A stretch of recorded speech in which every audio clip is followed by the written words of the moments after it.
जय Hind. Supreme court के पूर्व जज जस्टिस मदन बी लोकुर ने इंडियन एक्सप्रेस में लंबा लेख लिखा है और बताया है आखिर केंद्र का अध्यादेश क्यों संविधान सम्मत नहीं है।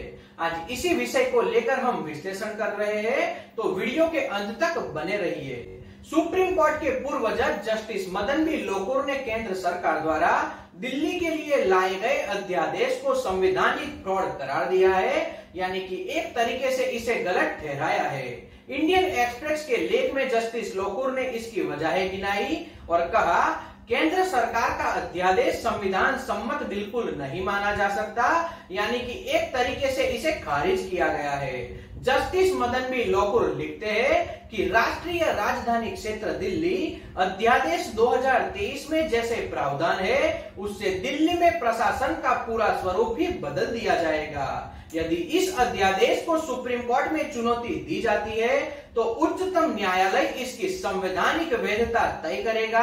इसके लिए बहुत लंबा समय लग जाएगा, लेकिन इस बात में कोई शक नहीं है कि दिल्ली में साल 1991 से एडमिनिस्ट्रेशन की जो प्रणाली चलती आ रही है, उसे यह अध्यादेश पूरी तरह से पलट कर रख देगा।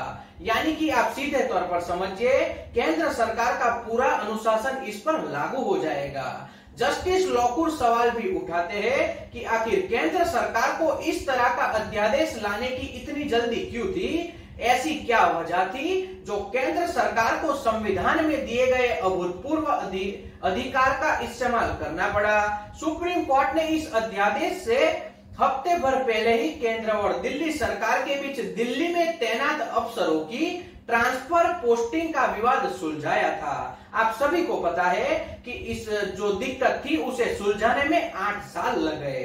सुप्रीम कोर्ट की संविधान पीठ ने बहुमत से दिल्ली सरकार के पक्ष में फैसला सुनाया। अब इस अध्यादेश का असर यह है कि दिल्ली सरकार के सर्विसेज के मामले बिना किसी कारण निर्णय लेने का अधिकार अब छीन लिया गया, यानी सुप्रीम कोर्ट के जजमेंट को पलट दिया गया और एक झटके में दिल्ली के मुख्यमंत्री को, कैबिनेट को एक रबर स्टैंप बना दिया गया। यानी कि अब दिल्ली के किसी भी मंत्री का या मुख्यमंत्री का कोई भी काम नहीं रह गया। सुप्रीम कोर्ट के पूर्व जज लोकुर अपने लेख में डॉक्टर बाबा साहेब आम्बेडकर द्वारा संविधान सभा में दिए भाषण का जिक्र करते हुए कहते हैं कि यदि डॉक्टर आम्बेडकर के विचारों को पढ़ा जाए तो यह स्पष्ट है कि सरकार जो अध्यादेश लेकर आई है वह संवैधानिक नैतिकता से परे है, यानी संविधान के मुताबिक यह लाया नहीं गया। जस्टिस लोकुर यह भी लिखते हैं कि ऑर्डिनेंस में जो प्रावधान है उसके मुताबिक दिल्ली में मुख्यमंत्री की अगुवाई में national capital civil services authority का गठन किया जाएगा।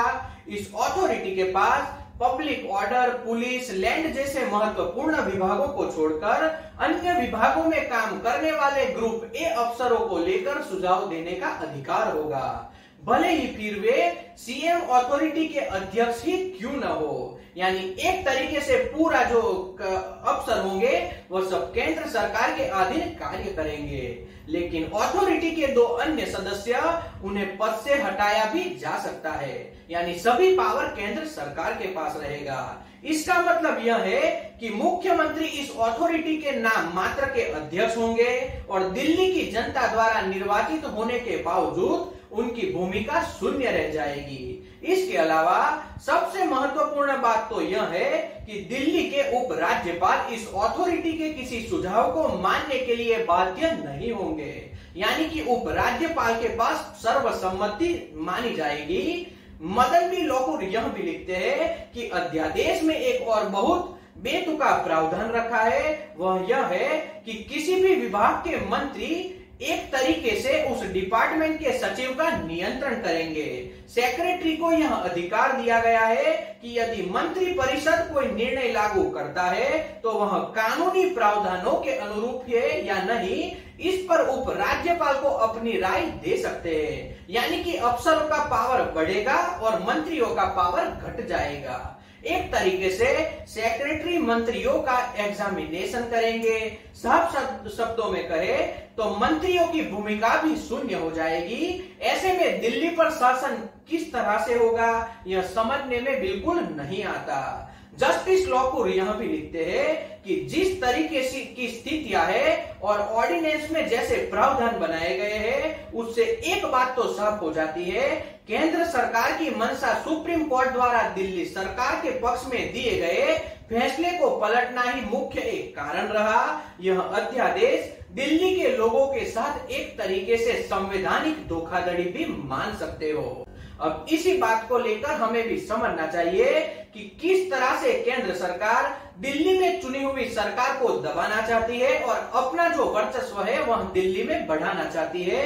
अगर सही में देखें तो दिल्ली में जो चुनाव होते हैं विधानसभा के, उसे रद्द कर देना चाहिए, क्योंकि सभी पावर केंद्र सरकार के पास चले जा रहे हैं। वहां की जनता को बेवकूफ बनाया जा रहा है। तो अगर जनता को समझना है तो केंद्र सरकार के अध्यादेश के खिलाफ जनता को आवाज उठाना चाहिए, जनता को सामने चलकर सुप्रीम कोर्ट चले जाना चाहिए, क्योंकि अब अगर दिल्ली में विधानसभा के चुनाव होते हैं, वहां पर मुख्यमंत्री और मंत्रियों का चयन किया जाता है, फिर भी केंद्र सरकार के अधीन ही पूरा मंत्रिमंडल और मुख्यमंत्री कार्यरत होंगे, ऐसा आप मान सकते हो। अफसर अपनी मनमानी करेंगे, वह भी आने वाले दिनों में हमें दिखाई देगा। उपराज्यपाल अपने तरीके से सरकार चलाएगा, यह भी आने वाले दिनों में हमें दिखाई देगा। तो आपको कैसी सरकार चाहिए, यह जनता को तय करना है। तो आज का वीडियो यहीं तक। अगर यह विश्लेषण आपको पसंद आया हो तो वीडियो को लाइक और शेयर करें, चैनल को सब्सक्राइब करें और घंटी के बटन को दबाना बिल्कुल न भूलें, ताकि आने वाले वीडियो का नोटिफिकेशन आपको तुरंत मिल सके। जय हिंद।